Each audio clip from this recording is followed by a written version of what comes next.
Magkakaroon ng bahagyang dagdag singil sa transmission charge ang mga consumer na magre-reflect sa singil sa kuryente ngayong July 2026. Ayon sa National Grid Corporation of the Philippines, sakop nito ang mga power consumers sa Luzon, Visayas at Mindanao.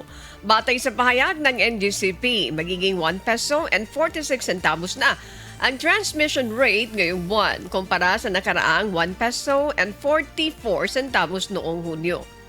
Paliwanag ng kumpanya, ang pagtaas ng transmission rate ay bunsod ng increase sa ancillary service rates. Muli namang tiniyak ng NGCP na prioridad nilang masiguro ang tama at tuloy-tuloy na pagsusupply ng kuryente sa buong bansa.